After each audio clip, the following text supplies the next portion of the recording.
Every small town hides a story that no one wants to tell, locked behind whispers and silent streets. Tonight, you'll discover horrors that might just change how you look at familiar places, testing your nerves and leaving you with chills that last long after the final story ends. Stick around for the twists and secrets only true horror fans will uncover. And make sure to subscribe so you never miss the next spine-tingling mystery. The night stretched endlessly, a black curtain smothering the Great Plains highway ahead. I was driving alone, my headlights cutting through the darkness like knives, when I spotted her, or rather him, standing by the roadside. It was unusual to see anyone out here at this late hour, especially on this stretch of Nebraska road, miles from the nearest town. But there he was, a young man, drenched in rain despite the clear sky, thumbing a ride with a lost look in his eyes. Most people would have passed him by, too wary of strange hitchhikers at night. But something in his desperate stance made me slow down and pull over. He climbed into the passenger seat without a word, shaking like a leaf, water dripping from his soaked jacket onto the floor mats. I asked him where he was headed, but he only murmured a distant name I hadn't heard before. Whitmore, a town I barely knew existed. His voice was quiet but trembling, and when he looked at me, those eyes seemed haunted by something beyond mere fear, as if he was carrying a secret that weighed heavier than the storm clouds. The road stretched ahead, empty and dark. For miles we drove in silence, the only sounds the hum of the engine and the rhythmic swish of tires on wet asphalt. I tried to make conversation, but he just stared out the window into the night, his face pale under the faint glow of the dashboard. I caught glimpses of bruises on his hands, dirt beneath his nails, scars that told a story of pain and struggle. As we neared a sharp curve beside an old, creaking bridge, he suddenly turned to me with a voice so low it was almost a whisper. "You need to stop, right here." I frowned but slowed down, pulling the car to the side near a dimly lit barricade. It's not safe to go any further. My heart thudded hard in my chest. "What do you mean? We've got miles to go." He didn't answer, only pointed toward the fog rolling thick over the bridge like a living thing. In that moment, a cold wind swept through the car, chilling me to the bone. I glanced at his seat, and it was empty. My breath hitched. Panic surged through every inch of me as I looked around, half expecting him to be hiding somewhere nearby, playing a cruel prank. But there was no sign. No one. Only my own ragged breathing, the eerie silence settling back over the road. My fingers shook as I grabbed my phone to call for help, only to find no signal. It was like the place had swallowed any connection to the outside world. Then, from the shadows beneath the bridge, a faint murmuring reached my ears. Soft, persistent, like a warning whispered on the wind. I leaned out the window, trying to see. And then I saw it. Flickering lights, pale and ghostly, floating just above the water below the old wooden planks. They weren't fireflies or reflections. They moved with intention, forming shapes that seemed almost human. My mind raced. Stories came flooding back, old tales my grandmother warned me about when I was a child. The story of the Whitmore hitchhiker, a young man who died in a tragic accident on this very bridge years ago, his body claimed by the river during a terrible storm. They said his spirit still roamed these roads, looking for a ride to safety, forever trapped between life and death. Was that what I had picked up? Had I been driving with a ghost unseen by the world but ever present, desperate to be found? The thought sent a shiver colder than the night air down my spine. Compelled by something I couldn't explain, I stepped out of the car, the gravel crunching under my feet as I edged closer to the edge of the bridge. The water below churned violently despite the calm night, glowing faintly as if lit from within. The temperature dropped further, and my breath formed clouds I could see drifting away into the dark. Suddenly, a hand, cold and wet, grabbed my wrist. I gasped, whirling around, but no one was there. The feeling lingered, a chilling reminder that I was not alone. Frozen, my eyes scanned the mist, catching a shadow, a boyish figure staring back, eyes wide and pleading. He opened his mouth seemingly to speak, but instead, a rush of wind swept past, carrying a name that echoed against the riverbanks. Donovan. I stumbled back into the car, the door slamming behind me as if forced by an unseen force. The engine wouldn't start. Panic gripped me like a vice. In the distance, lights flashed. Police or rescue, I wasn't sure. But the hope brought a surge of strength. I pounded the steering wheel, willing the car to move. When the engine finally roared to life, a rush of relief washed over me as I sped away from the bridge. But as I looked in the rearview mirror, the silhouette of the hitchhiker appeared once more, standing at the bridge edge, watching, waiting. Since that night, I haven't driven that road after dark. Some shadows are better left unseen. But sometimes, when the wind is just right and the dark settles deep over the Great Plains, I swear I still hear his voice whisper my name, asking for one last ride home. What would you do if you picked up a stranger who disappeared before your eyes, only to leave behind a warning that chills you for a lifetime? There's a church in a small Kansas town called Whitmore, a place you've probably never heard of, and one you'd never think to visit. But if you ever find yourself wandering the cracked sidewalks and faded storefronts of that forgotten place, and if the wind is steady enough to carry the silence, you might just hear the quietest sound of all. Nothing. No birds chirping, no leaves rustling, no distant hum of cars or voices. Just silence. Not peaceful silence, but a silence that smothers everything. It's the kind of silence that presses into your ears so heavily, you can't help but feel like you're being watched. Like the absence of noise is a warning, rather than a comfort. I found Whitmore Church on a cold autumn afternoon, years ago. I was passing through Kansas on a road trip, chasing old stories and places off the beaten path. I liked abandoned buildings, places where time felt like it stopped and ghosts might still whisper in the corners. The church looked like any small-town chapel on the outside.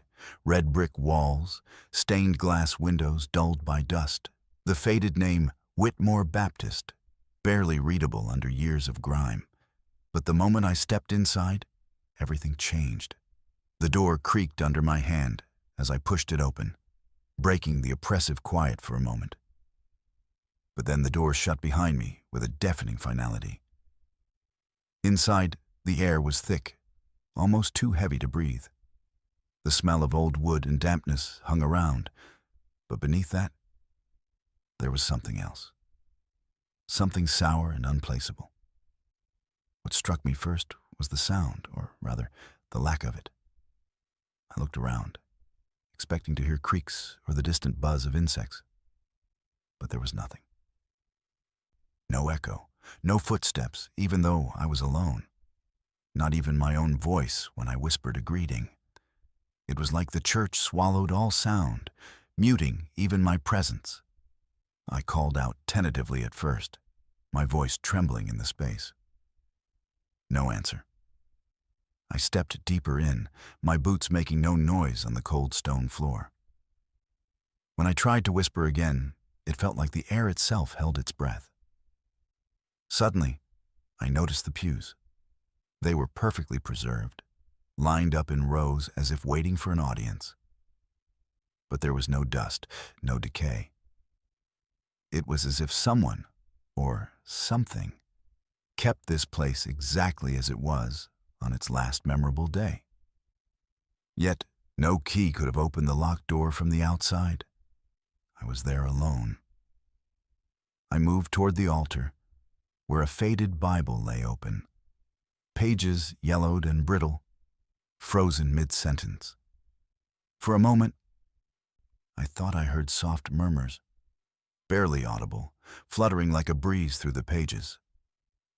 I knelt down to listen closer, and then the whispers stopped entirely. The silence returned, pressing harder than before. My heart hammered in my chest. I tried to stand, but my legs felt numb, as if caught in the grip of some unseen force. A chill swept through the room, sharper than the autumn air outside. It wasn't just cold. It was a cold that tasted of fear and regret.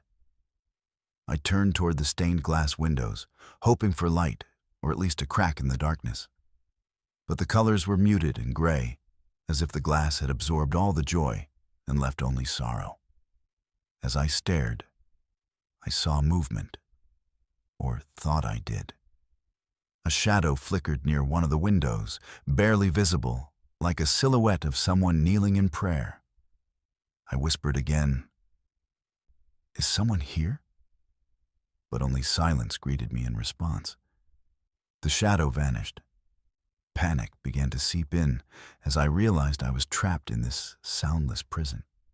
My breathing was the only sign of life, yet even it seemed to be swallowed whole. I tried calling out louder, my voice cracking, but the church remained untouched by sound. Suddenly, the Bible's pages fluttered on their own, flipping slowly as if blown by an invisible wind. Then, a voice, low and distant, echoed in my mind, not in my ears. "Why do you disturb us?" The question was both a warning and a plea. I scrambled to my feet, my skin prickling. I turned to leave, but the door wouldn't budge. I pulled and pushed, but it held fast. I was locked in the silence. Minutes, or was it hours, passed with no way to measure time. Then, just as suddenly as it began, the door clicked open. I stumbled outside into the cold Kansas twilight, gasping for air as though I'd been underwater. I looked back at Whitmore Church from a distance. The silence seemed to pulse like a heartbeat, and the stained glass windows glowed faintly, almost beckoning. The feeling of having been in the presence of something ancient and doomed weighed on me. In the days that followed, I learned the truth about Whitmore Church. It had burned decades ago in a tragic fire that consumed the original congregation inside. But witnesses never found a body, nor could they explain why the church still stood untouched by the flames. Since then, locals claim the church only appeared on certain nights, always silent, trapping those who entered in a world where sound and time stood still. Some say it's the souls of those lost in the fire, eternally trapped and repeating their final prayers. Others believe it's a place between worlds, a haunting reminder that some tragedies refuse to fade, lingering in the spaces we overlook. Whenever I tell this story, I warn people. If you ever find yourself near Whitmore Church when the wind falls silent, don't step inside. The silence will swallow you whole, and you might never hear your own voice again. What would you do if you entered a place where even your scream vanished into nothing? I grew up in a small Oklahoma town where everyone knew everyone, and the roads were as familiar as the lines on your own palm. I'd driven every back road, every shortcut, every dusty path between fields and farms. Or at least I thought I had. It wasn't until that night in late summer, when the air hung thick and heavy with the promise of a storm, that I discovered a road I'd never seen before. A road that shouldn't have existed. I was 17, driving home from a friend's house after a late-night hangout. The sky was dark, clouds rolling in fast. and I wanted to beat the rain. I took what I thought was my usual route, a shortcut that ran parallel to the main highway, cutting through empty farmland. But somewhere along the way, I must have taken a wrong turn. The road I found myself on was unfamiliar, narrow, cracked asphalt bordered by tall grass that swayed unnaturally in the windless night. At first, I thought maybe I'd just forgotten about this stretch. But the deeper I drove, the stranger it became. The road seemed to dip lower and lower, as if descending into the earth itself.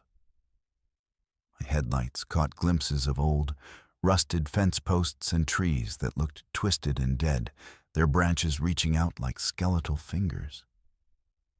The air inside my car grew cold despite the warm summer night, and a strange fog began to creep across the pavement, thick and gray, swirling in patterns that didn't make sense. Then I felt it, a wetness seeping into my shoes. I looked down and froze. Water was pooling on the floor of my car, rising slowly but steadily. My heart pounded as I checked the windows. They were rolled up tight. Where was the water coming from? I pressed harder on the gas, desperate to get off this cursed road, but the water kept rising, cold and murky, soaking through my jeans. The car began to shudder, the engine sputtering as if struggling against an unseen force. The headlights flickered, casting wild shadows across the road ahead. And then I saw it. The pavement itself seemed to be moving, rippling like the surface of a river. My tires splashed through what looked like shallow water, but it was getting deeper with every passing second. Panic clawed at my chest. I slammed on the brakes, and the car skidded to a stop. The water inside was now up to my ankles, freezing cold and smelling of algae and rot. I threw open the door and stumbled out, gasping for air. But what I saw made my blood run cold. I wasn't standing on a road anymore. Beneath my feet was rushing water, dark and fast-moving, churning like a river in flood. But there was no riverbed, no banks, just the endless flow of water where asphalt should have been. The fog thickened around me, and in the distance, I could hear voices. Faint, desperate cries carried on the wind. I looked back at my car. It was sinking, slowly disappearing beneath the surface of the impossible river. The headlights flickered one last time before they were swallowed by the black water. I stood there, frozen in terror, watching as everything I knew dissolved into the nightmare around me. The voices grew louder, clearer. They were calling names, names I didn't recognize at first. But then I heard one that made my heart stop. My own name. Over and over, echoing through the fog, someone was calling me, beckoning me deeper into the water. I wanted to run, but my feet wouldn't move. The water was pulling at me, tugging at my legs, trying to drag me down. I fought against it, screaming into the night, but no sound seemed to escape my throat. The fog pressed in closer, and through it I saw shapes, figures standing in the water, their faces pale and lifeless, their eyes hollow and staring. They reached out toward me, their mouths moving in silent pleas. I recognized some of them. Faces from old photographs, stories my grandmother used to tell about people who drowned in the floods that had swept through Oklahoma decades ago. But how could they be here? How could any of this be real? Suddenly, a hand grabbed my wrist, ice cold and vice-like. I screamed and jerked away, stumbling backward.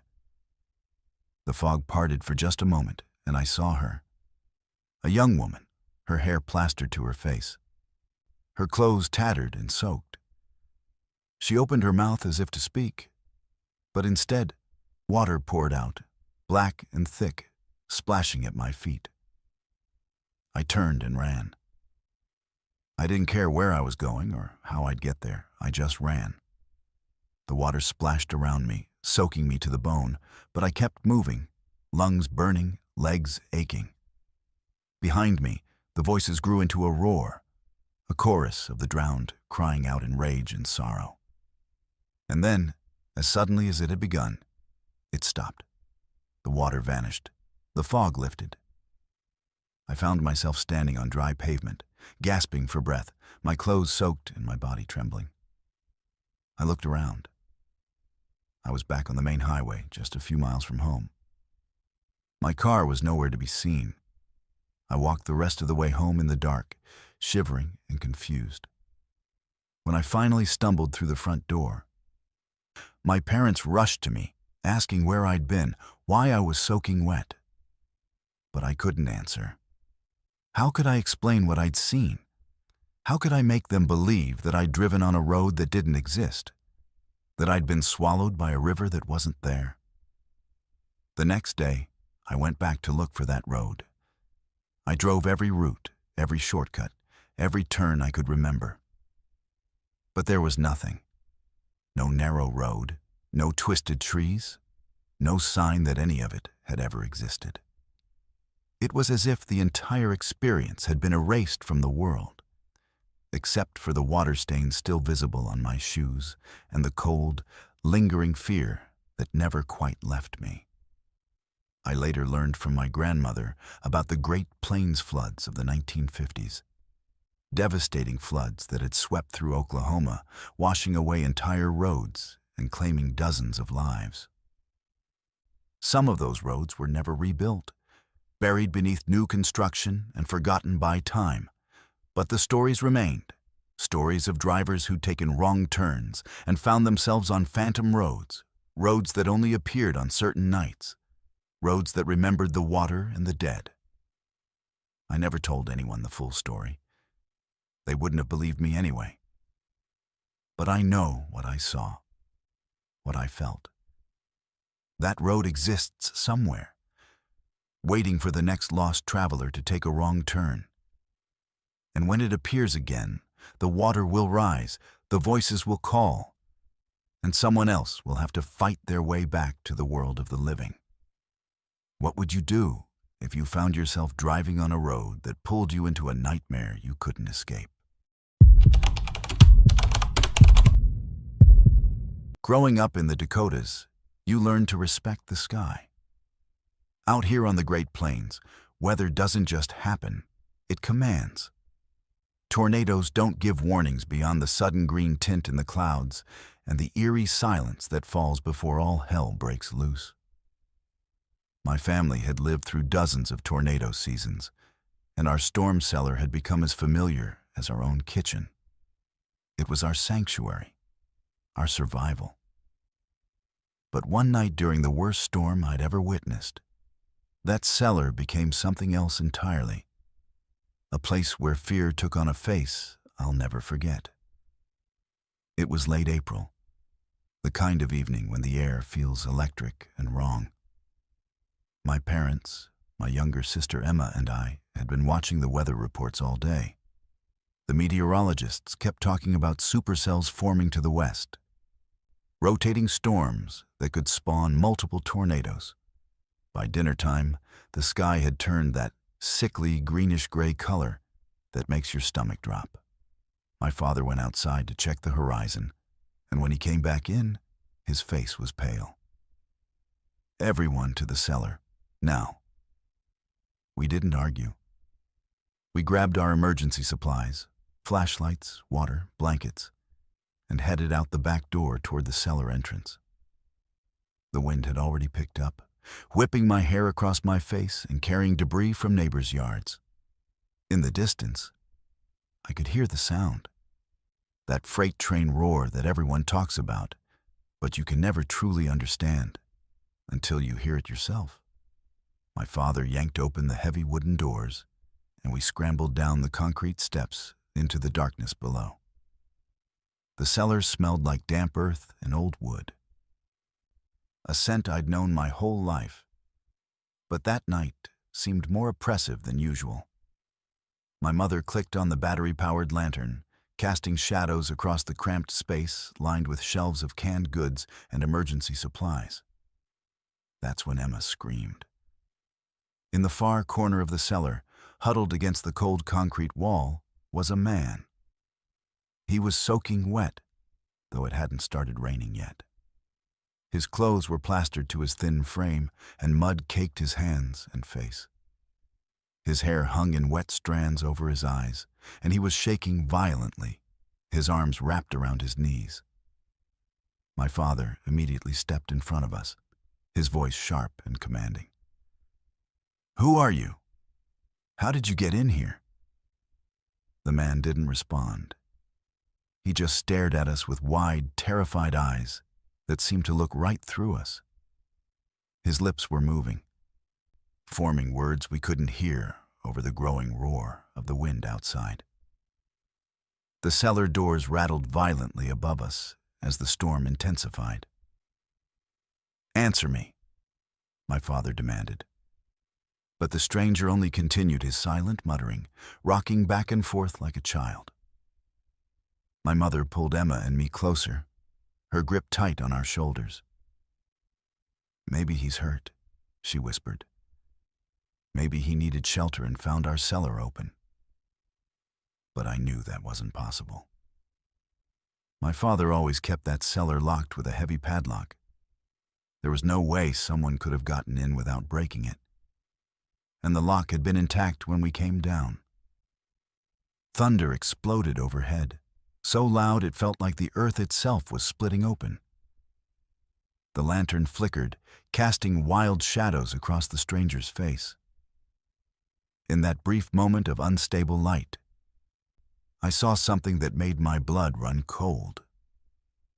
His eyes weren't just terrified, they were empty, hollow like looking into an abyss, and his skin, beneath all that mud, had a strange, grayish pallor that didn't look quite human.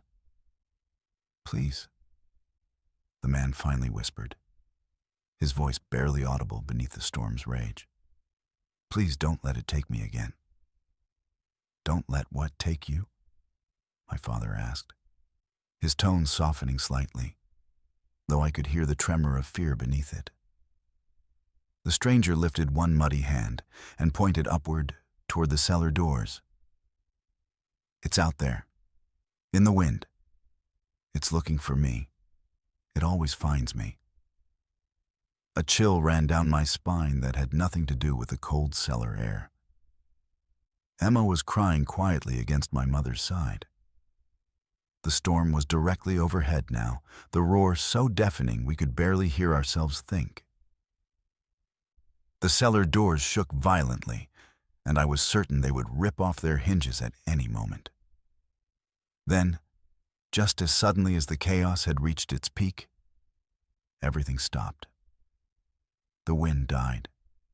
The roar ceased. An unnatural silence fell over us, more terrifying than the storm itself. In that silence, we could hear the stranger's labored breathing, wet and ragged. My father slowly approached him, extending a hand. "Come on, let's get you warmed up. The worst is past." But as my father's hand neared the stranger, the man let out a blood-curdling scream and pressed himself harder against the wall. "No, it's not over. It's never over." Lightning struck so close that the flash of light penetrated through the cracks in the cellar doors, illuminating everything in stark white brilliance. In that instant, I saw the stranger clearly, and what I saw made me grab my mother's arm in terror. His reflection in the small mirror on our emergency supplies shelf showed nothing. The space where he should have been was empty. The light faded, plunging us back into the lantern's dim glow. When my eyes adjusted, the corner where the stranger had been huddled was empty. He was gone, vanished, as if he'd never been there at all. But the wet footprints remained, trailing from the corner to the center of the cellar, then stopping abruptly. And in the dirt floor, scratched in desperate, jagged letters, were words that made my heart stop. Help me, 1967.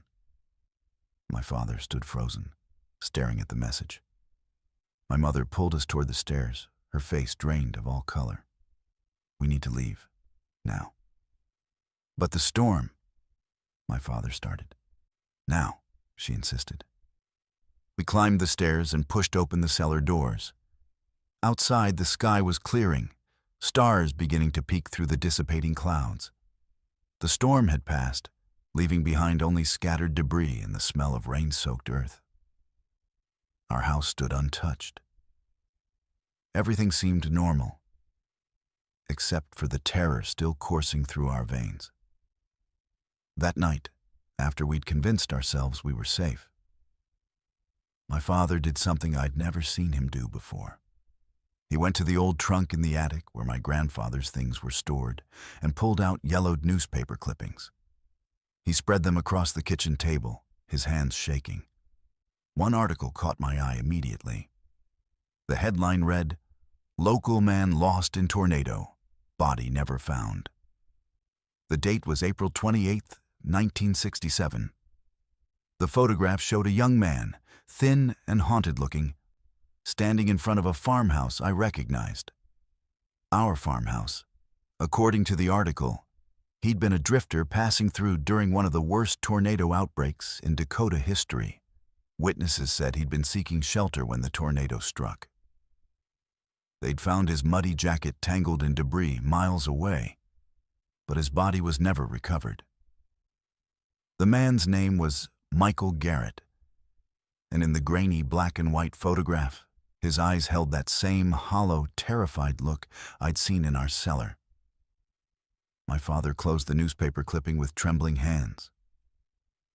"He's been down there before," he said quietly. "When I was a boy, during a storm in '78, my father told me he'd seen a wet stranger in the cellar who disappeared when lightning struck. He thought he'd imagined it. We never used that storm cellar again. My father built a new one on the other side of the property the following year. But sometimes, during tornado season, when the sky turns that particular shade of green and the wind begins to howl, I think about Michael Garrett. I wonder if he's still down there, trapped in an endless loop of terror, forever seeking shelter from a storm that claimed him decades ago. And I wonder if he'll ever find peace, or if he's doomed to huddle in that corner for eternity, waiting for the moment when lightning strikes and he vanishes once more into whatever hell keeps pulling him back. What would you do if you found someone hiding in your shelter? Someone who shouldn't exist, someone who's been dead for decades, still running from the storm that took their life? Every neighborhood has that one house, the one kids dare each other to approach on Halloween, the one that sits a little darker than the others, even in broad daylight, the one that makes people cross to the other side of the street without quite knowing why. In my small South Dakota town, that house sat at the end of Maple Street, a two-story Victorian with peeling paint and windows that seemed to watch you as you passed. But what made it truly strange wasn't just its appearance. It was the fact that our mailman, a man who'd walked every street in town for 30 years, refused to go near it. I was 11 when I first noticed. I'd wake up early some mornings and watch Mr. Henderson make his rounds, his blue uniform crisp despite the summer heat, his stride steady and purposeful. But when he reached the house at the end of Maple Street, he would stop at the property line, stare at the rusted mailbox for a long moment, then turn around and continue his route without delivering anything, every single time. One day, curiosity got the better of me. I ran outside and called to him. "Mr. Henderson, you forgot that house." He turned to me, his weathered face suddenly pale. "No, son, I didn't forget." Then he walked away without another word, his pace quicker than usual. That exchange haunted me for weeks. What could make a man who'd served in Vietnam, who'd worked through blizzards and storms, afraid of a simple house? The question consumed me, until finally, one late August afternoon, I decided I needed to know. I grabbed my bike and pedaled to the end of Maple Street, my heart pounding harder with every rotation of the wheels. The house looked worse up close. The porch sagged in the middle, and the front door hung slightly askew on its hinges. Ivy had overtaken most of the first floor, creeping up the walls like grasping fingers. But what struck me most were the windows. They weren't boarded up or broken. They were intact, clean even, which seemed impossible given the state of everything else. And behind the glass, I could swear I saw curtains moving, though there wasn't any wind. The mailbox stood at the edge of the property, overflowing with yellowed envelopes and advertisements that must have accumulated for years.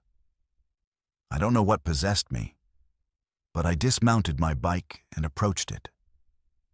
My hands trembled as I reached for the contents, half expecting something to reach back. That's when I heard it, a creaking sound from the house. The front door was opening, slowly, deliberately. I froze, every instinct screaming at me to run, but my legs wouldn't obey. Through the widening gap, I saw only darkness, a black void that seemed to pulse with its own life. Then came the whisper. My name. Clear as day, carried on a breeze that didn't exist. Come inside. We've been waiting. I stumbled backward, nearly tripping over my bike. The door remained open, that darkness beckoning, and I swear I could see shapes moving within it. Figures that weren't quite solid, weren't quite there. I grabbed my bike and pedaled away so fast, my lungs burned, not daring to look back until I was safe in my own driveway. But the house had gotten into my head. Over the following weeks, I couldn't stop thinking about it. I asked around town, trying to learn its history. Most people gave vague answers or changed the subject. But finally, Mrs. Chen at the library took pity on me. She led me to the archives and pulled out a folder marked Maple Street Properties. What I learned chilled me to my core. The house had been built in 1923 by a photographer named Elias Winters. He'd been obsessed with capturing what he called the truth beneath the surface. Photographs that revealed not just a person's face, but their soul, their past, their future. According to newspaper clippings, people who sat for his portraits reported disturbing experiences. Seeing themselves in the photographs doing things they'd never done, appearing in places they'd never been, or worst of all, seeing their own deaths captured in the frozen image. The town had dismissed it as superstition until 1947, when Elias disappeared. His house was found abandoned, but inside, covering every wall of every room, were photographs. Hundreds of them, thousands, and every single one showed the same thing. Townsfolk from the present, past, and future, captured in moments that couldn't exist. People who hadn't been born yet. People who died decades earlier, all frozen in silver and paper. The authorities removed the photographs and tried to burn them, but witnesses claimed the images wouldn't catch fire. They were eventually buried in an unmarked location outside town. The house was left to rot, but stories persisted. People who entered reported seeing photographs still hanging on the walls, even though the house had been emptied.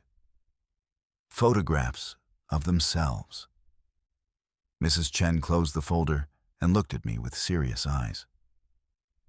That's why Mr. Henderson won't go near it.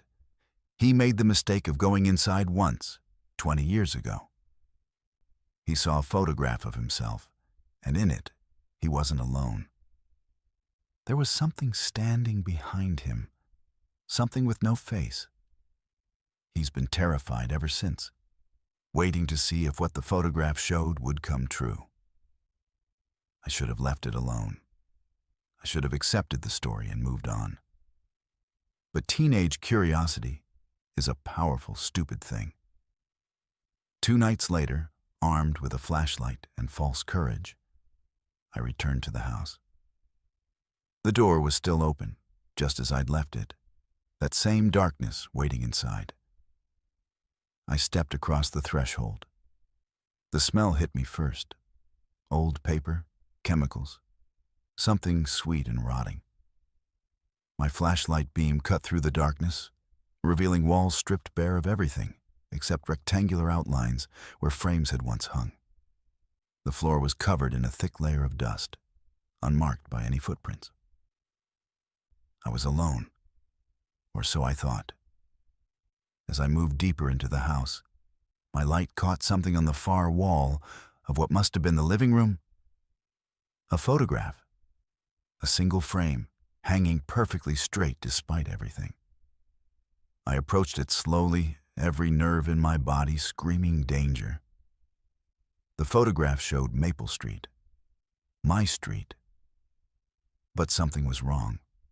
The image was old, sepia-toned, but it showed modern cars parked along the road, and standing in the middle of the street, clear as day, was me. Not as I was then, but older, maybe in my 30s. I was looking directly at the camera with an expression of absolute terror. And behind me, just barely visible in the photograph's shadows, was a figure. Tall, impossibly thin, with no features where its face should be. My flashlight flickered. In that moment of darkness, I heard breathing that wasn't my own. When the light returned, the photograph had changed. I was no longer alone in the frame. Standing next to my future self was my present self, the boy I was at that moment, wearing the exact clothes I had on, holding the exact flashlight in my hand. I ran. I crashed through that house, slamming into walls in the darkness, my flashlight beam wild and useless. Behind me, I heard footsteps matching my own, the click of a camera shutter, and that whisper again. We've been waiting. We've always been waiting. I burst through the front door and didn't stop running until I reached home. I never told anyone what I saw. But sometimes, even now, decades later, I think about that photograph. I think about the future version of myself, frozen in terror on Maple Street. I think about the figure with no face. And I wonder if I'm living in that moment right now, if somewhere in that abandoned house, a new photograph hangs on the wall showing exactly where I am and exactly what's standing behind me. I wonder if the future I saw has already happened, or if it's still waiting. I wonder if Elias Winters ever really disappeared, or if he's still there, in that house, adding photographs to his collection. One for every person who makes the mistake of looking.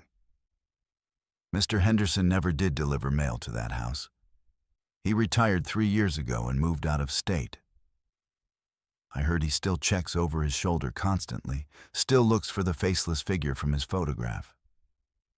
Some people say he's paranoid. But I know better. I know exactly what he's watching for. Because I'm watching for it too. What would you do if you saw a photograph of yourself that showed a moment that hasn't happened yet, and a presence that shouldn't exist standing right behind you, waiting for the future to catch up? I took the night shift job at the grain elevator outside of a small Kansas town because I needed the money and because I thought I didn't mind being alone. The pay was decent for what seemed like simple work. Monitoring equipment, checking moisture levels, making sure nothing caught fire or jammed during the overnight processing. The elevator itself was a massive concrete structure that towered over the flat Kansas landscape, visible for miles in every direction. During the day, it bustled with farmers and trucks.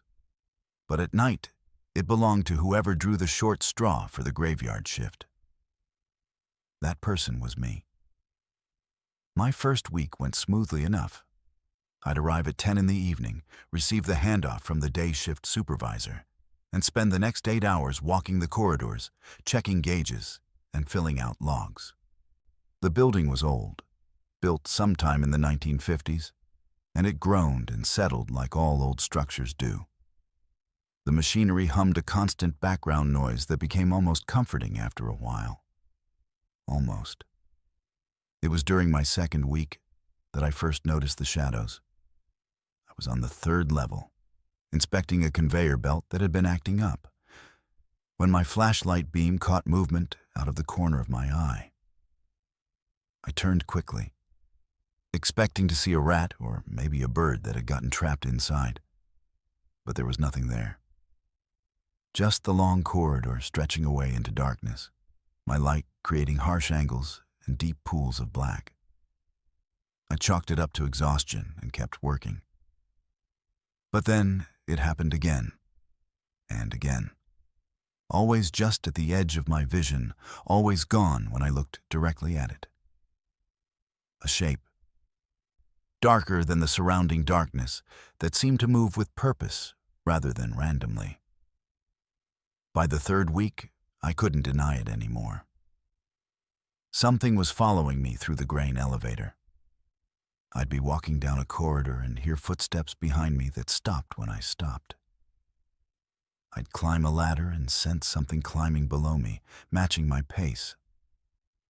I'd turn a corner and catch a glimpse of a figure ducking into a doorway. A human-shaped shadow that seemed to exist independent of any light source. The worst part was that it was getting closer. Each night, the shadow seemed a little more solid, a little more present. I started timing my rounds differently, taking random routes, trying to be unpredictable. But it didn't matter. The shadow always found me. I should have quit. Any sane person would have walked out and never looked back. But I needed this job. And more than that, some stubborn part of me refused to be scared away by what I kept telling myself was just my imagination. So I kept showing up, kept walking those dark corridors, kept pretending I didn't feel eyes on my back every moment. Then came the night everything changed. I was on the top level, the one closest to the massive storage bins, when the lights went out. All of them, simultaneously, plunging me into absolute darkness. The emergency lights should have kicked in immediately, but they didn't. I stood frozen, my flashlight suddenly seeming pathetically small against the vast blackness surrounding me. That's when I heard it. Breathing. Not my own, but something else. Something close enough that I could feel the air moving. My hand shook as I raised the flashlight, sweeping it in a wide arc.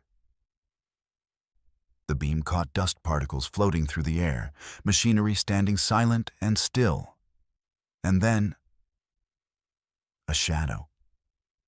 But not like before. This one didn't dart away. It stood in the middle of the corridor, maybe 20 feet from me. A human-shaped silhouette that seemed to absorb my flashlight beam rather than be illuminated by it. I couldn't make out any features, no face or clothing details, just a dark outline that radiated wrongness. "Who's there?" My voice came out as a croak. "This is private property. You need to leave." The shadow didn't respond. It didn't move. But somehow, I knew it was looking at me, studying me. And then, with a movement that was both fluid and jerky, like a film skipping frames, it was closer. Not walking, just suddenly occupying a space 10 feet nearer than it had been a moment before. Terror finally broke through my stubborn denial. I ran. My boots clanged on the metal grating as I sprinted toward the nearest stairwell, my flashlight beam bouncing wildly. Behind me, I could hear it following, that same impossible movement, closing the distance in stuttering leaps that defied physics. I reached the stairs and practically threw myself down them, taking 3 and 4 steps at a time, my heart hammering so hard I thought it might burst. The shadow followed, always just behind me, never quite catching up, but never falling back either. I could feel its presence, like a weight on my shoulders. Could sense its intent, even though I didn't understand it. I hit the ground floor and ran for the main entrance, my lungs burning. The door was locked from the outside, standard security protocol, but there was an emergency release. My fingers fumbled with the mechanism, and precious seconds ticked by as I struggled with the lever. The shadow was at the bottom of the stairs now, standing perfectly still, watching. The door finally gave way, and I stumbled out into the night air, gasping and shaking. I turned back to look at the elevator's entrance, half expecting the shadow to follow me outside. But it remained inside, a dark shape framed by the doorway. And for the first time, I could swear I saw details. The suggestion of a face, the hint of features that seemed somehow familiar. I didn't go back inside. I sat in my truck until dawn, watching the elevator with wide eyes, jumping at every sound. When the morning shift arrived, I tried to explain what had happened, but the words sounded crazy, even to my own ears. The supervisor checked the building and found nothing unusual. The lights were all working fine. There was no sign of any intruder. But I knew what I'd experienced, and I knew I couldn't go back. I quit that day, despite needing the money, despite the strange looks and questions. Some things aren't worth any paycheck. It wasn't until a week later that I learned the truth. I was having coffee at the town diner when an old farmer overheard me mention the grain elevator. He leaned over from the next booth, his weathered face serious. "You saw it, didn't you? The shadow?" I nodded slowly, surprised to find someone who believed me. He sighed and stirred his coffee. "There's been stories about that place since the 60s. A worker fell into one of the grain bins during the night shift. They say he suffocated in the grain before anyone found him come morning. Took 3 days to recover the body. After that, night shift workers started reporting strange things. Most don't last more than a month." "Why didn't anyone tell me?" I asked, anger mixing with my relief at finally having an explanation. "Would you have believed them? Would you have taken the job?" He shook his head. "People need work. The elevator needs workers, so we don't talk about it much. But those who've seen it know. It's looking for something, or maybe it's trying to tell us something. Some folks say it shows itself different to different people, but it's always the same shadow at its core." "What do you mean, shows itself different?" The old farmer looked at me with eyes that had seen too much. "The workers who've seen it closest, who've really looked at it, they say the face in the shadow looks like them, like they're seeing themselves. Like maybe that worker who died is still there, still working the night shift, still walking those corridors, and he's trying to show every new person what he's become, what they might become if they stay too long in the dark." I thought about that moment in the doorway, when I'd finally seen the suggestion of features in the shadow. I thought about how familiar it had seemed, how the shape and posture had triggered something in my mind. And I realized with cold certainty that the old farmer was right. The face I'd almost seen in that darkness had been my own. I never went back to that grain elevator. I heard they went through 4 more night shift workers in the next 2 months. I don't know if they all saw what I saw, if they all recognized themselves in the shadow that stalks those corridors. But I know that somewhere in that towering concrete structure, something walks the night shift. Something that might have once been human, that might still be searching for a way out of its endless routine, or maybe just looking for company in the dark. And if you ever find yourself working alone at night in a place that feels wrong, If you ever see a shadow that moves like it's alive, take my advice. Don't wait to see its face. Because once you recognize yourself in that darkness, it's already too late. What would you do if you spent your nights being followed by a shadow that wore your own face? My grandmother was half Lakota, and she used to tell me stories that most people would dismiss as legends or folklore. Stories about spirits that wandered the Great Plains, about creatures that existed in the spaces between the physical and spiritual worlds.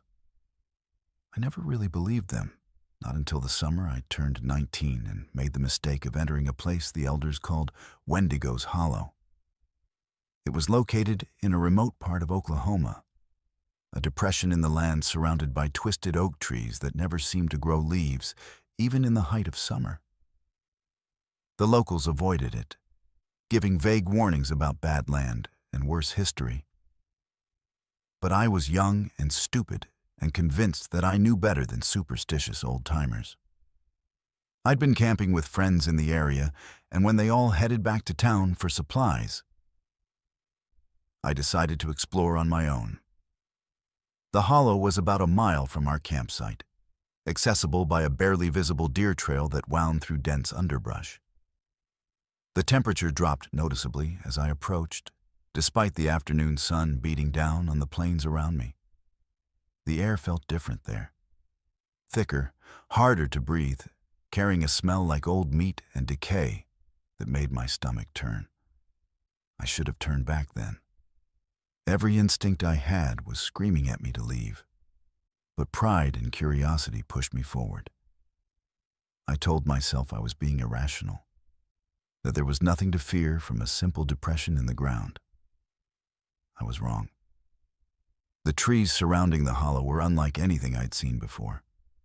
Their bark was pale, almost white, and covered in deep gouges that looked disturbingly like claw marks.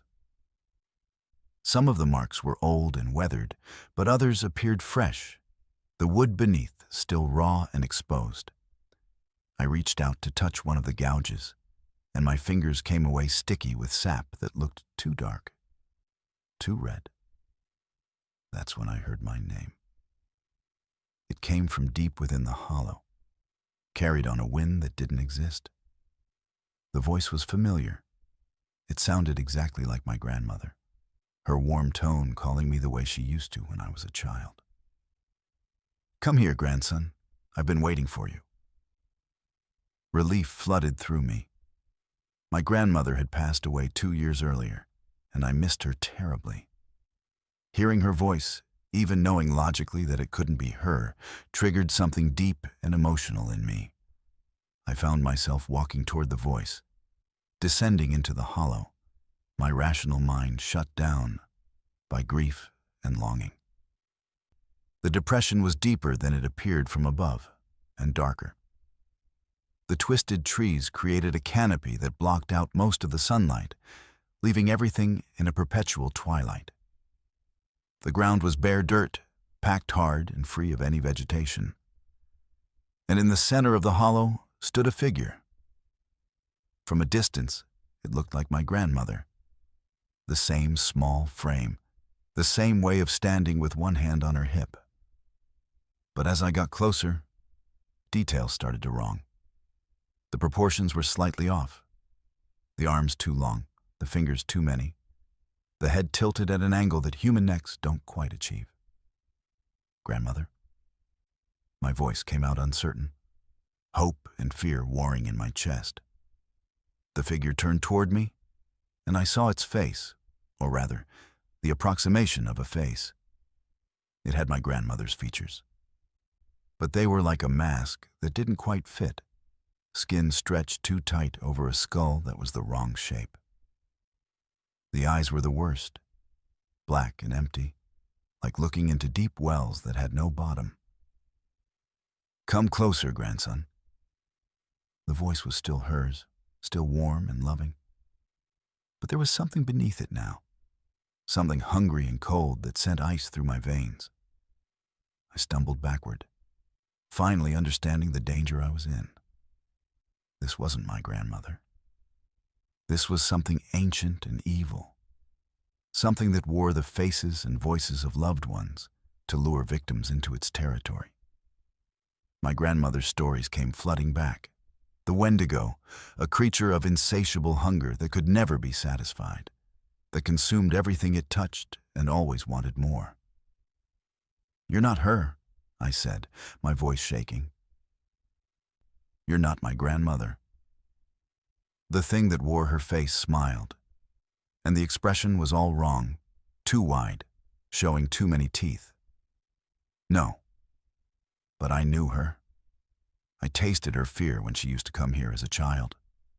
I know all the people from these lands. And now I know you. It moved toward me, and the pretense of humanity fell away. The body elongated, limbs cracking and reforming into something skeletal and gaunt. Covered in pale skin, stretched so tight I could see every bone and sinew beneath. The face melted into something else, something with a mouth that split open impossibly wide, filled with rows of yellowed teeth designed for tearing flesh. I ran. Pure terror gave me speed I didn't know I possessed. Behind me, I could hear it following, hear the crack of branches and the scrape of claws on bark. But worse than the physical sounds were the voices. It was calling to me in a dozen different tones. My grandmother, my mother, my friends, everyone I'd ever loved, all begging me to stop, to come back, to stay with them forever in the hollow. The voices were so convincing, so perfectly mimicked, that I almost stopped. Almost. But I remembered something my grandmother had told me years ago during one of her stories. The Wendigo feeds on loneliness and grief. It becomes what you miss most. But it can never truly replicate love, only the shadow of it. If you listen with your heart instead of your ears, you'll know the difference. I forced myself to really listen, to feel what was behind those voices. And she was right. Beneath the perfect imitation was nothing but emptiness and hunger, a void that wanted to consume me completely. There was no love there, no warmth, only an endless appetite that would never be satisfied. I broke through the tree line at the edge of the hollow, and the voices stopped abruptly, cut off like someone had flipped a switch. I risked a glance back and saw the creature standing at the boundary, unable or unwilling to leave the hollow. In the better light, I could see it clearly. A nightmare of pale flesh and protruding bones, with a face that kept shifting between the features of everyone I'd ever cared about. Never settling, never quite right. It stared at me with those empty black eyes. And when it spoke again, it used my own voice. "You'll come back. They always come back. The lonely ones, the grieving ones, the ones who miss someone so much they'll believe anything. You'll convince yourself it was a dream, or a hallucination, or that maybe, just maybe, you were wrong. And when you come back, I'll be waiting." I didn't stop running until I reached the campsite. My friends returned an hour later to find me throwing all my gear into my car, babbling about leaving immediately. They thought I'd lost my mind, and maybe I had, a little. We left that night, and I never went back to that part of Oklahoma.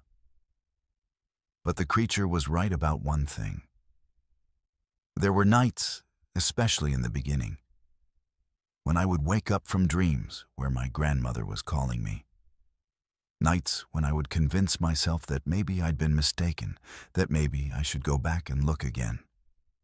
The grief made me vulnerable, made me willing to believe in impossible things if it meant seeing her one more time. That's what the Wendigo feeds on. That desperate hope that death isn't final. That the people we've lost can somehow come back to us, It's a predator that understands human psychology better than we understand ourselves, that knows exactly which buttons to push to make us walk willingly into danger. I did eventually return to Oklahoma, but not to that hollow. Instead, I sought out the tribal elders, the ones who still remembered the old stories and the old ways. An elder named Thomas listened to my story without interruption, nodding occasionally as if he'd heard it all before. "You're lucky," he said when I finished. "Most people who go into the hollow don't come out. Those who do are changed. The Wendigo gets into your head, into your heart, and it never fully leaves. You'll carry a piece of that hunger with you always." He was right. Even now, years later, I sometimes feel it.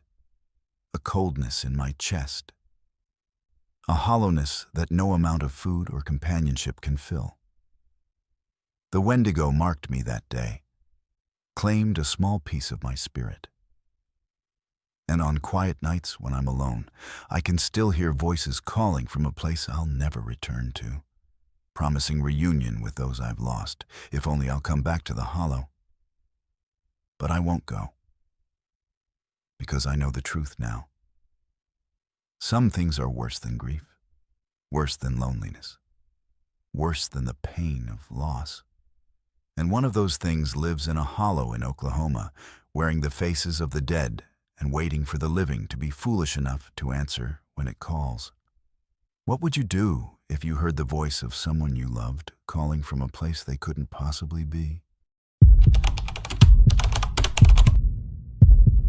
The Highway 83 motel appeared out of the darkness like a mirage, its neon vacancy sign flickering weakly against the Nebraska night.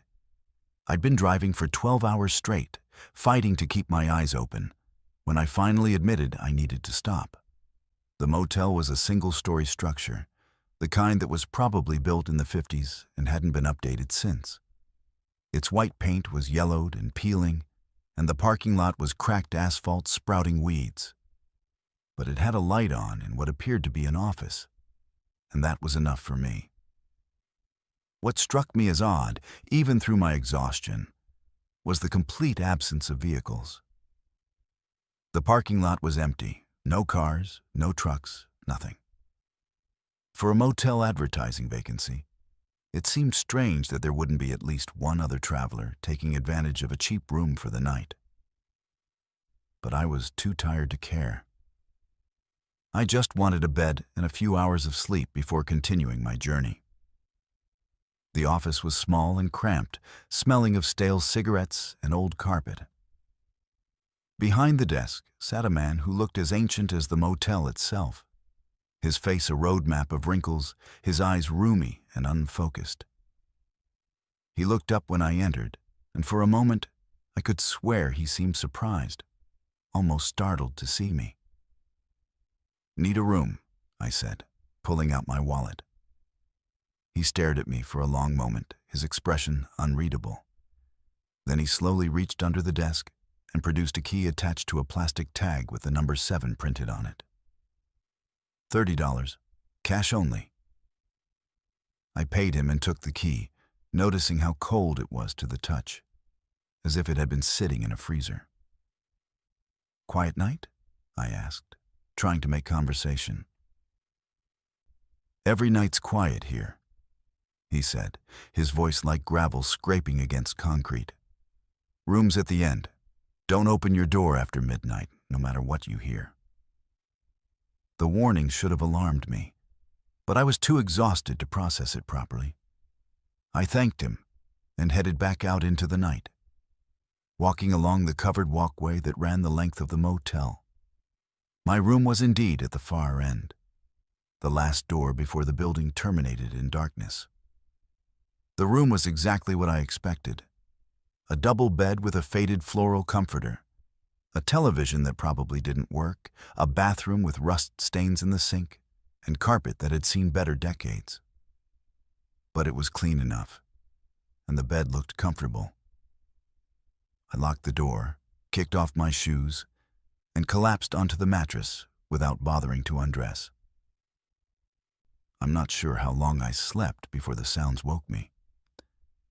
At first, I thought I was dreaming. A low murmuring, like multiple conversations happening just beyond my hearing. I opened my eyes and stared at the ceiling, listening. The sounds were coming from outside, from the walkway in front of my room.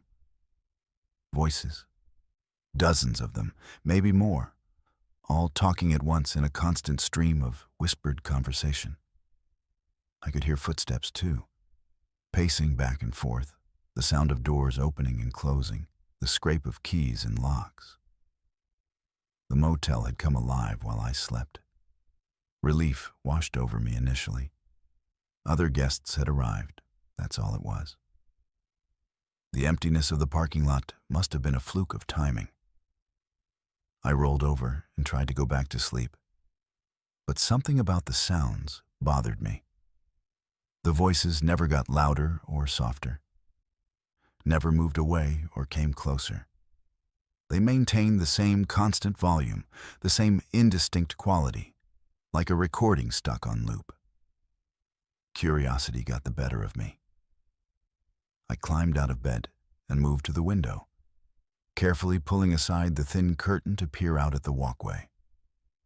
What I saw made my blood run cold. The walkway was full of shadows. Not people, but shadows. Dark, human-shaped silhouettes that moved and gestured as if in conversation, but cast no physical form, no substance. They paced back and forth in front of doors, their shadow hands reaching for shadow keys, inserting them into locks that clicked open to reveal rooms full of more shadows. I stumbled backward, my heart hammering. This couldn't be real. I was overtired, hallucinating from too many hours on the road. That had to be the explanation. I squeezed my eyes shut, counted to 10 and looked again. The shadows were still there. And now, some of them had stopped their endless routines and were turning toward my window, as if they'd sensed me watching. I dropped the curtain and backed away, my breath coming in short, panicked gasps. That's when I heard it, a soft knock on my door.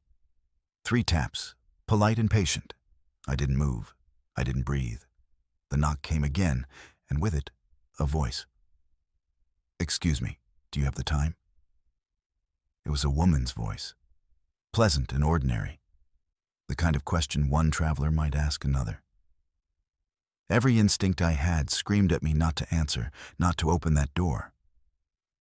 I remembered the clerk's warning, "Don't open your door after midnight." I glanced at the digital clock on the nightstand.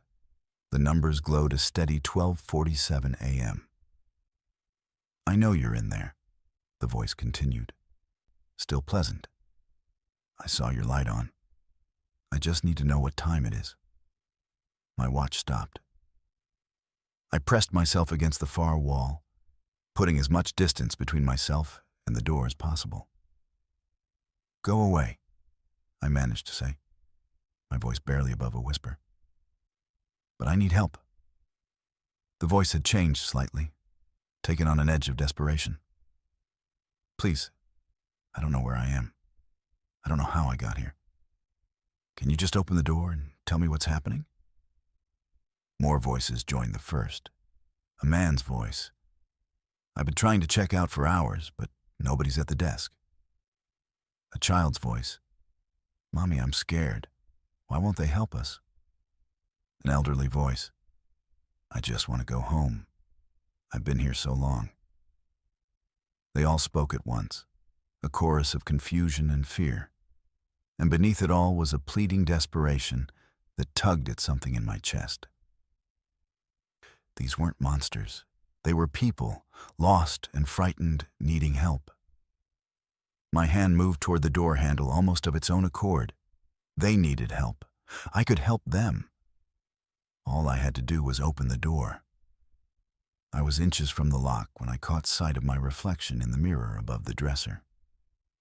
And in that reflection, I saw something that stopped me cold. The shadow of my hand reaching for the door wasn't quite right. It was too long, too thin, and it moved a fraction of a second before my actual hand did, as if anticipating my movements. Horror crashed over me like a wave. I snatched my hand back and stared at the mirror. My shadow was wrong. It was changing, elongating, becoming less human and more like the shapes I'd seen on the walkway. Whatever was on the other side of that door wasn't trying to get in. It was trying to get me to come out. "No," I said firmly, backing away. "I'm not opening the door." The voices outside changed instantly. The pleasantness, the fear, the desperation, all of it vanished, replaced by something cold and hungry. They began to chant in unison. Words in a language I didn't recognize, harsh and guttural sounds that seemed to vibrate through the walls themselves. I grabbed my phone to call for help, but there was no signal. No bars, no service, nothing. I was completely cut off. The chanting grew louder, more insistent, and the door began to shake in its frame. The lights flickered, and in the moments of darkness, I could see shadows seeping under the door crack, pooling on the carpet, reaching toward me like grasping fingers. I did the only thing I could think of. I pushed the dresser in front of the door, then piled the chair on the top of it, creating a barricade. The shadows recoiled slightly, as if the physical barrier had some effect on them.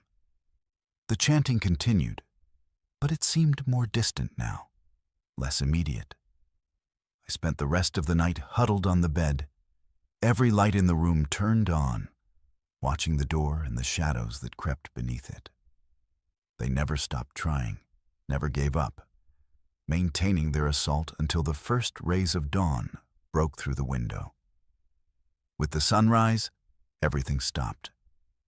The voices cut off mid-chant. The shadows retreated and vanished. The oppressive atmosphere that had filled the room all night lifted like fog burning away.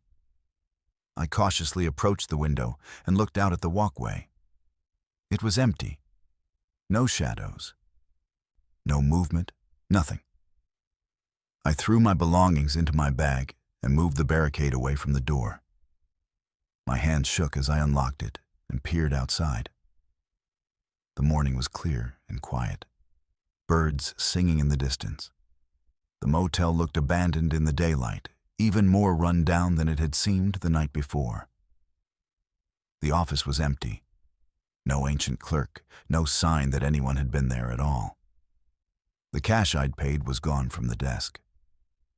On impulse, I checked the other rooms, using my key to open them one by one.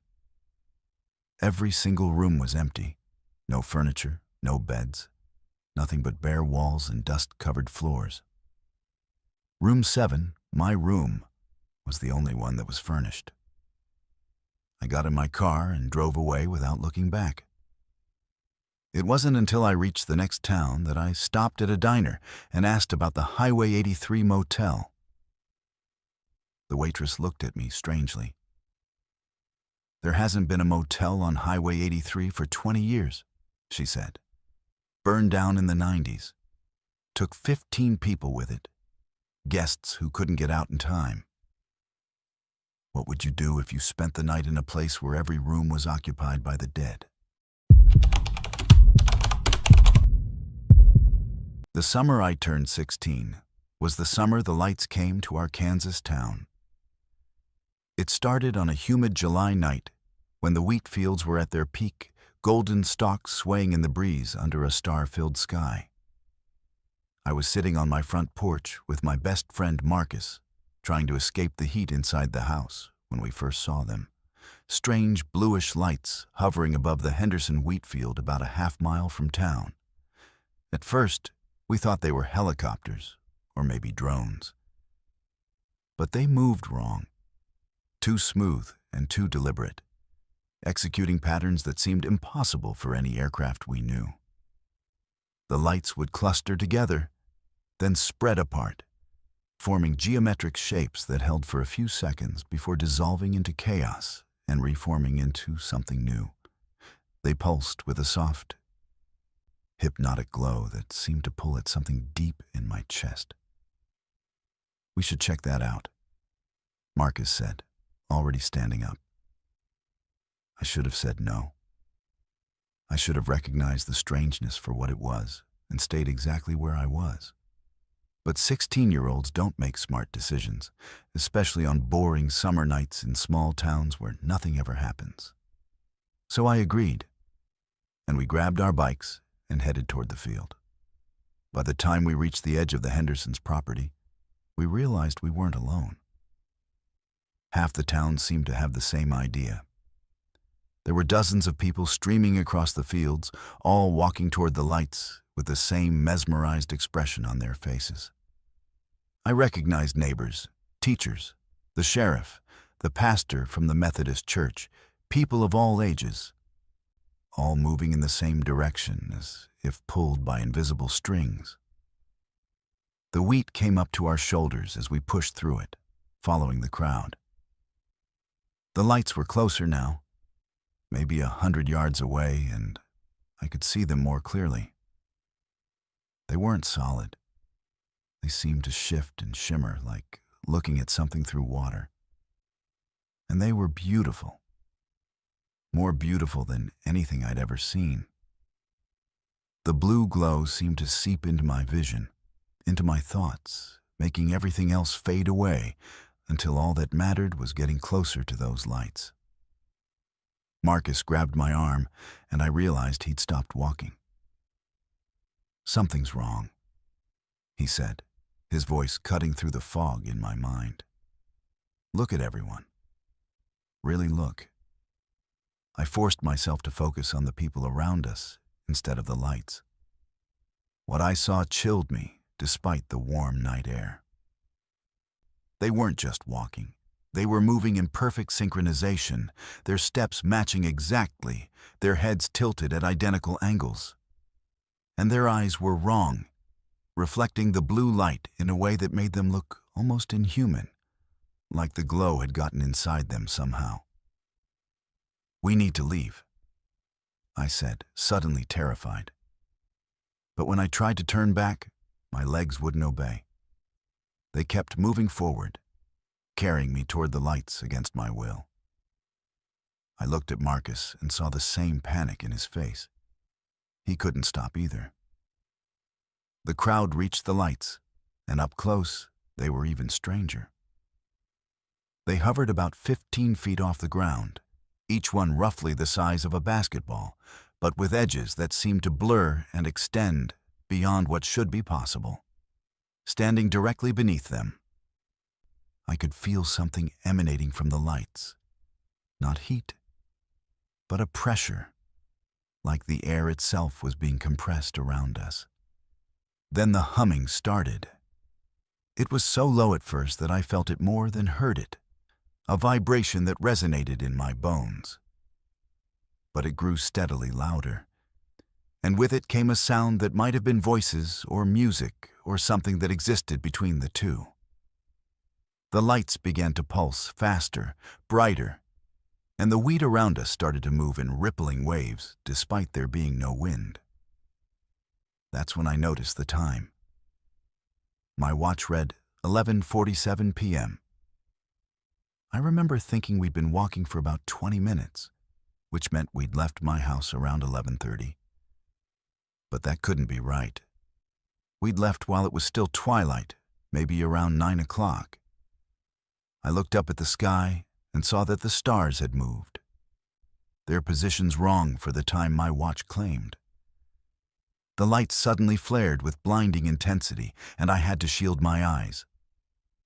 When I could see again, everything had changed. The wheat field was gone. We were standing in darkness, so complete it felt solid, pressing in from all sides.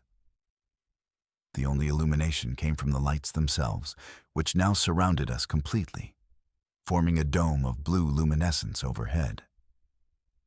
People were screaming now, the spell broken by the sudden transportation to this impossible place.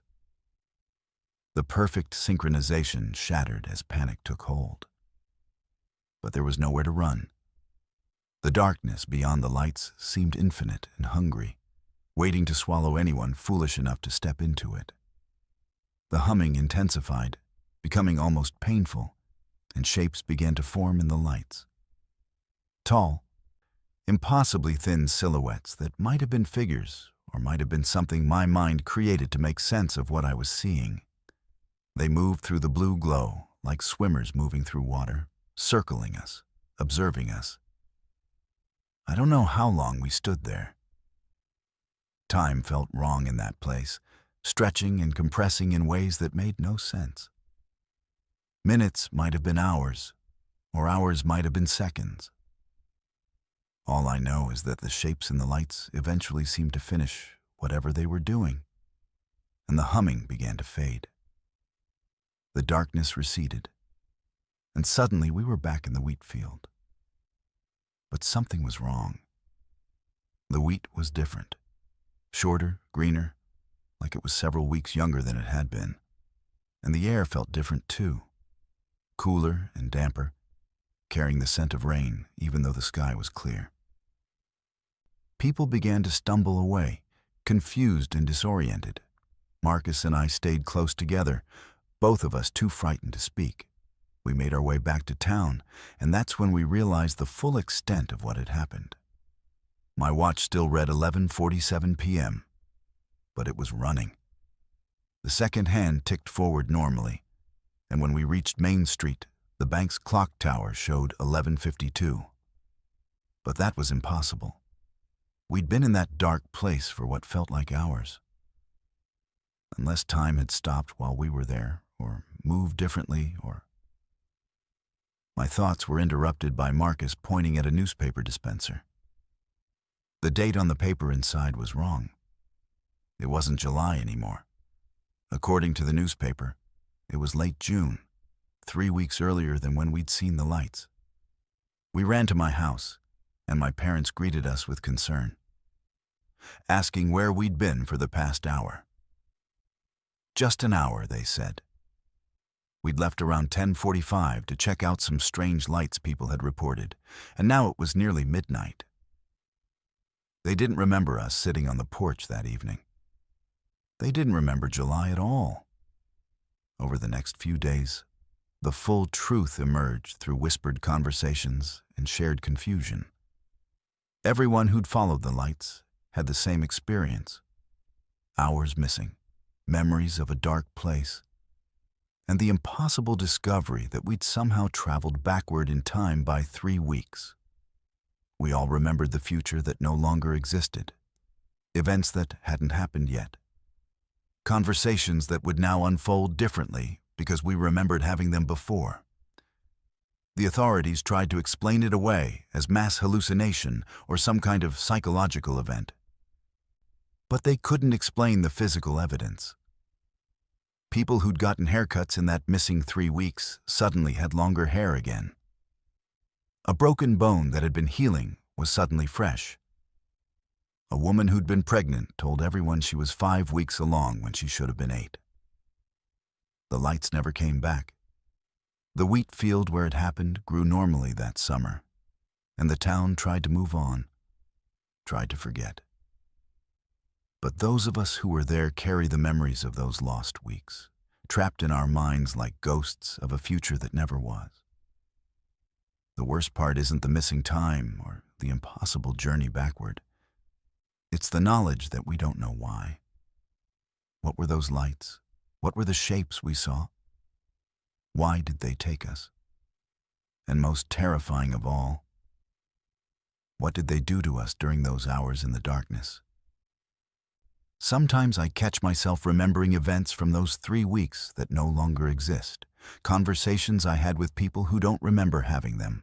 Sometimes I wake up in the night, convinced I can hear that low humming sound. And I have to check my watch obsessively to make sure time is still moving normally.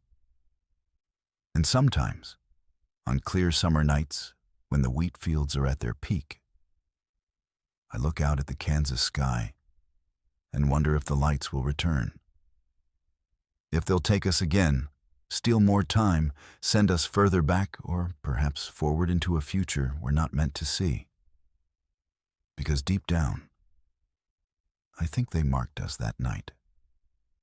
I think whatever they did in that dark place left something behind, a connection we can't break. And one day, they might come back to finish whatever they started. What would you do if you lost weeks of your life and found yourself trapped in a past you'd already lived, knowing things that haven't happened yet? I've always been fascinated by old cemeteries. The history they contain, the stories carved into weathered headstones, the peace that settles over them like a blanket. So when I was hiking through the Dakota's backcountry and stumbled upon an overgrown graveyard that wasn't marked on any map, I was thrilled rather than disturbed. At least, I was thrilled at first. The cemetery sat in a small clearing surrounded by dense pine trees, hidden from any trail or road. I only found it because I'd gotten turned around and was bushwhacking my way back to what I hoped was the right direction. The iron fence that once enclosed it had mostly collapsed, rusty bars jutting up from the undergrowth like broken bones. Headstones tilted at odd angles, some completely toppled, others barely visible beneath decades of moss and vines. It was beautiful in a melancholy way, frozen in time and forgotten by the world. I pulled out my phone to take some pictures, but I had no signal out here. Not surprising given how remote the area was. I'd have to rely on memory and the photos I could upload later when I got back to civilization. The dates on the headstones were old, most from the late 1800s and early 1900s. Pioneer families, I assumed. People who tried to make a life in this harsh landscape and been buried where they'd lived and died. Some of the names were still legible. Sarah Mackenzie, beloved wife and mother. Jonathan Reeves, taken too soon. Mary Catherine Winters, may she rest in eternal peace. I was documenting the names in my notebook, a habit I'd developed to later research the families and their histories. When I found the headstone that changed everything. It was newer than the others, the granite still relatively smooth and the engraving deep and clear. And the name carved into it was mine. Not similar to mine, not someone with the same first name. My exact full name, middle name and all. My birth date was correct too, carved in precise letters that seemed to mock me from the stone. But the death date was wrong. It showed a date 5 years in the future.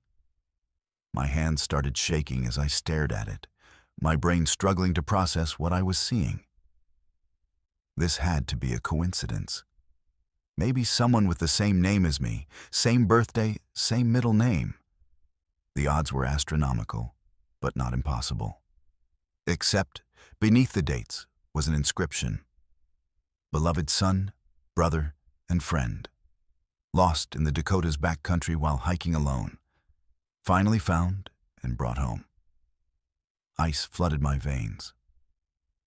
I was hiking alone in the Dakota's backcountry, right now. I stumbled backward from the headstone, nearly tripping over a collapsed section of fence. This wasn't possible. This couldn't be real.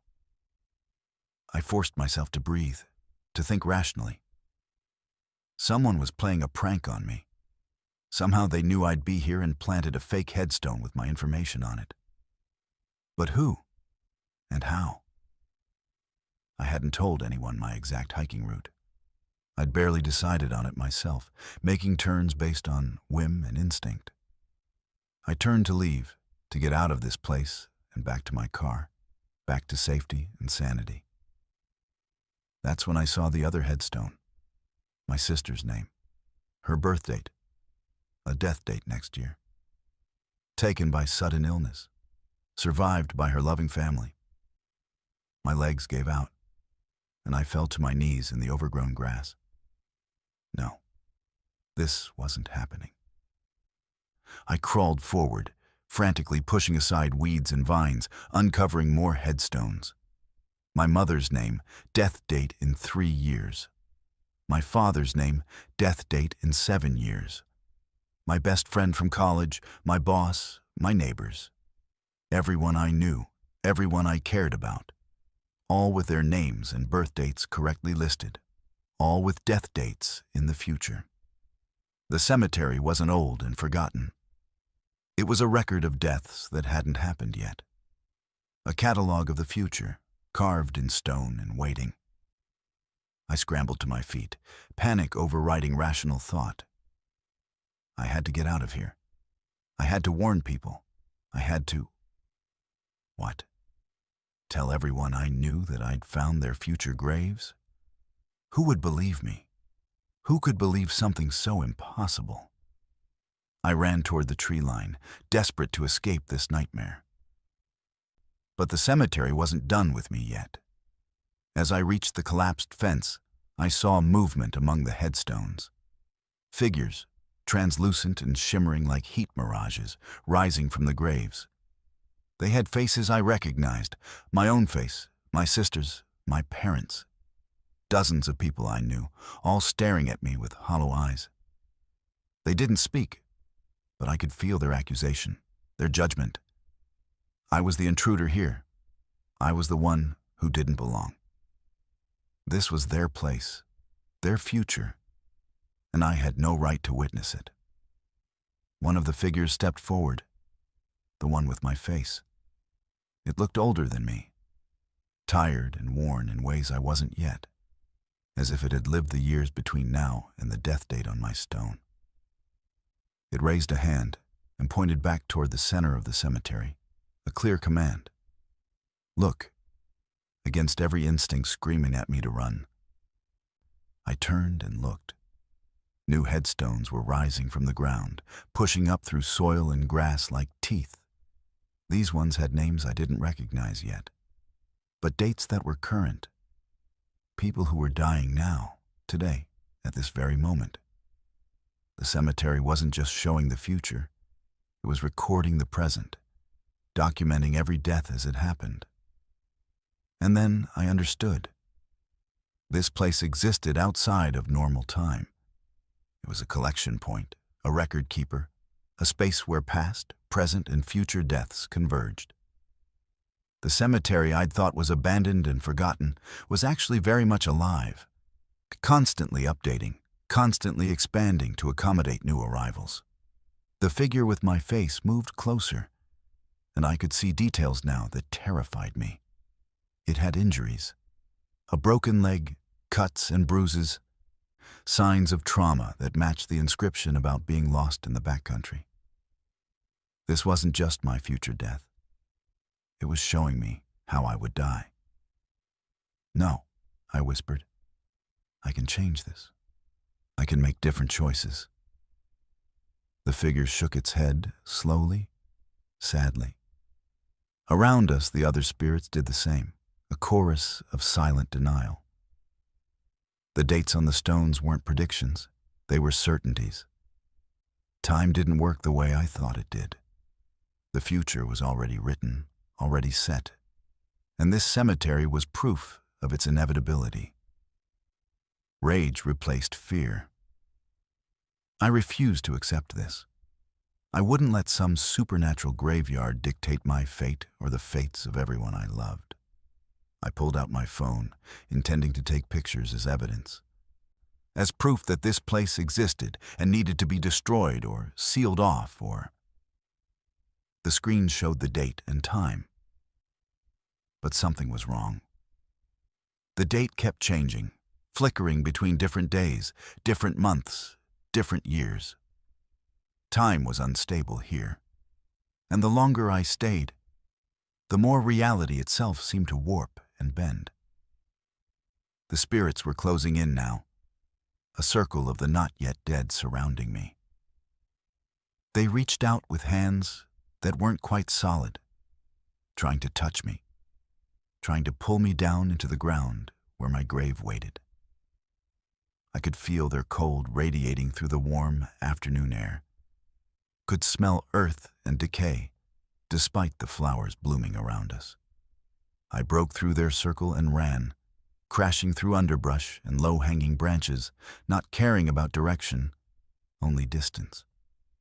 Behind me, I could hear whispers, not words, but the sensation of voices. Thousands of them, all the dead from past and future, crying out in a language beyond human comprehension. I don't know how long I ran. The forest seemed to stretch endlessly, trees appearing identical, the terrain looping back on itself. Several times I was certain I'd circled back to the cemetery, seeing the same collapsed fence and tilted headstones. But I kept running, kept pushing forward, until finally I burst onto a hiking trail I recognized. Other hikers were there, a young couple with backpacks, looking startled by my sudden appearance and obvious distress. I must have looked insane, covered in scratches and dirt, gasping for breath, eyes wild with fear. They asked if I was okay, if I needed help, but I could barely respond. I just pointed back toward where I'd come from and managed to gasp out a warning about the cemetery.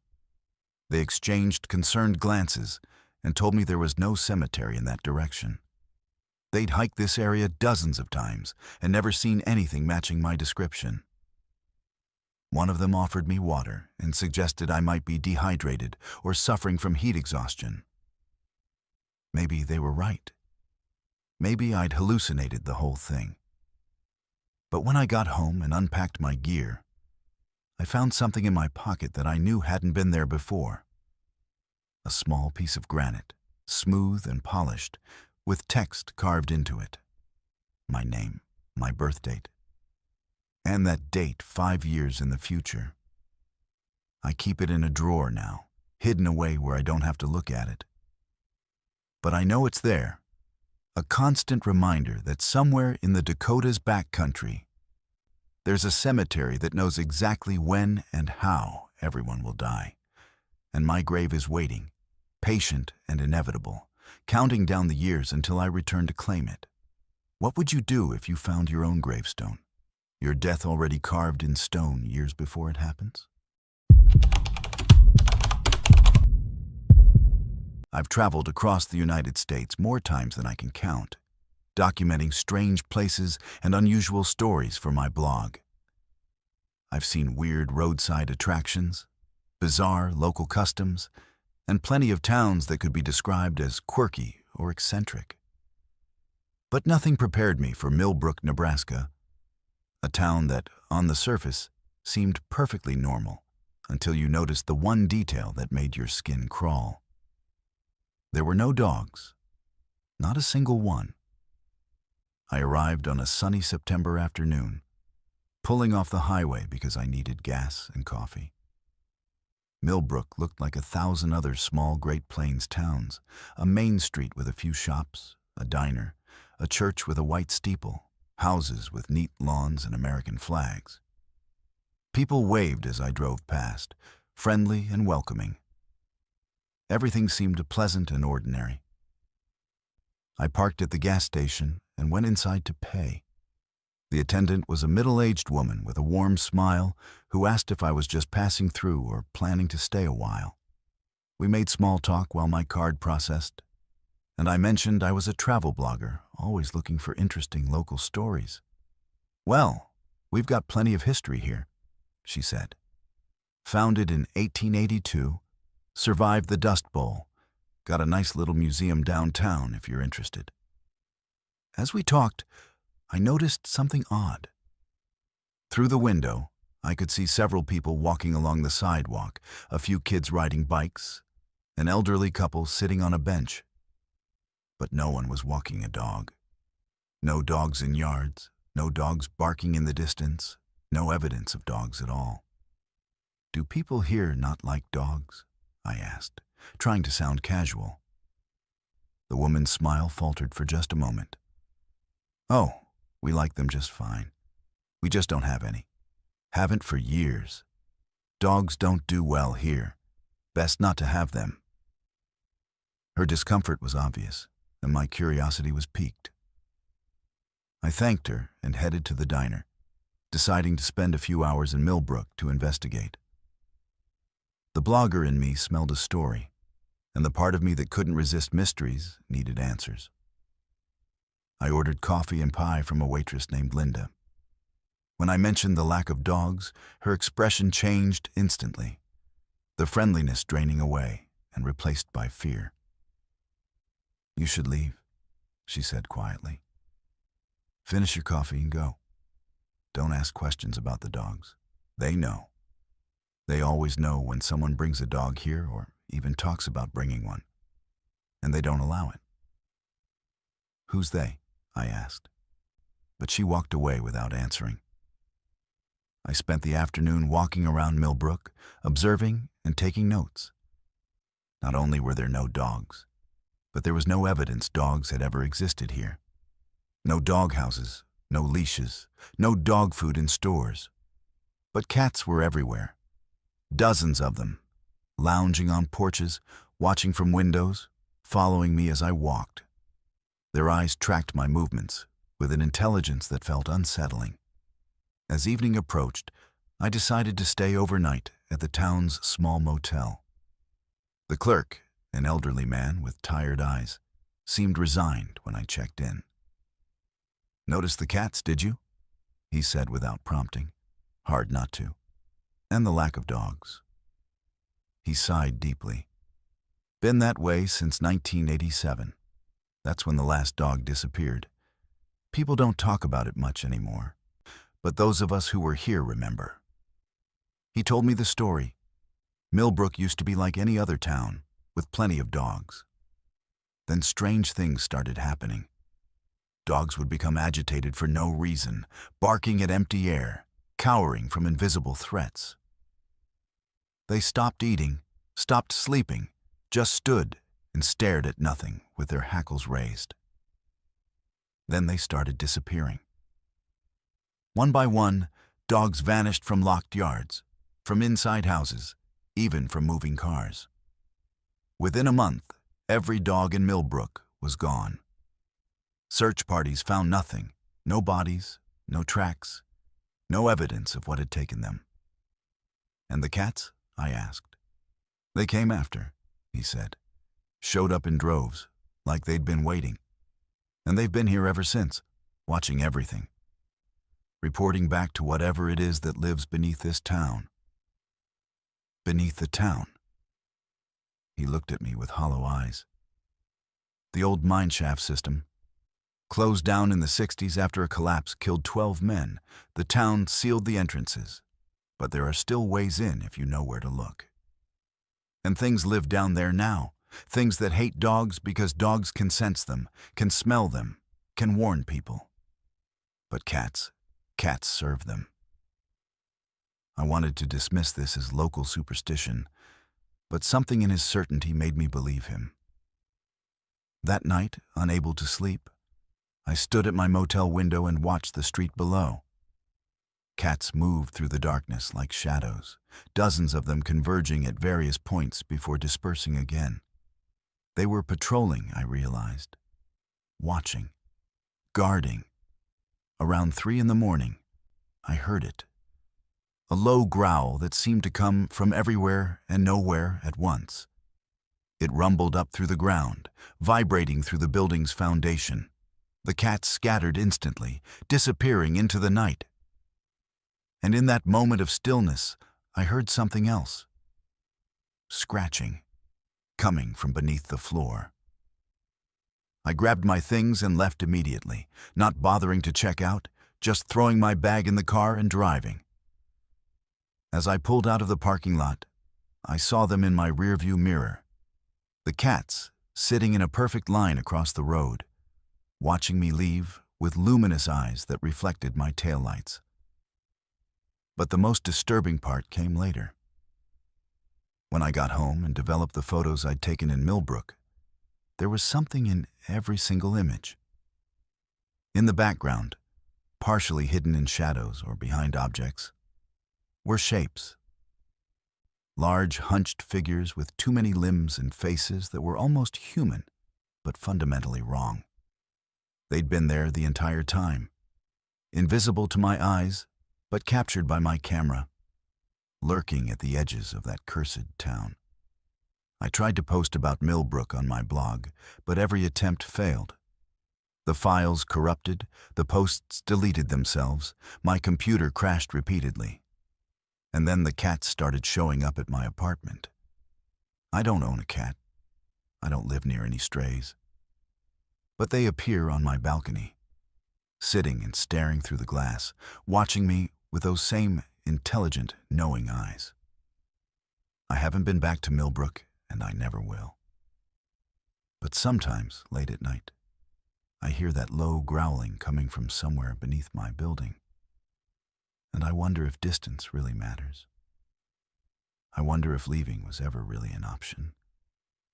Or if noticing the absence of dogs in that town marked me somehow, connected me to whatever hunts beneath the Great Plains. The cats are still watching. They're always watching. And they're making sure I never tell anyone what really happened to the dogs of Millbrook, what's still happening, what might happen to any dog foolish enough to enter that town's limits. Because the things that live beneath don't just hate dogs. They hate anything that can warn us of danger, anything that can protect us from threats we can't see. And they've claimed Millbrook as their territory, using the cats as their eyes and ears, making sure no one ever brings a dog back to disturb their hunting grounds. What would you do if you discovered an entire town controlled by something lurking beneath the surface? Using innocent animals as spies while hunting anything that could expose them? If these stories have sent chills down your spine and kept you on the edge of your seat, we've only scratched the surface of the horrors waiting in the darkness. Subscribe to Verified Fears to join our horror family and never miss another terrifying tale from the shadows of small-town America.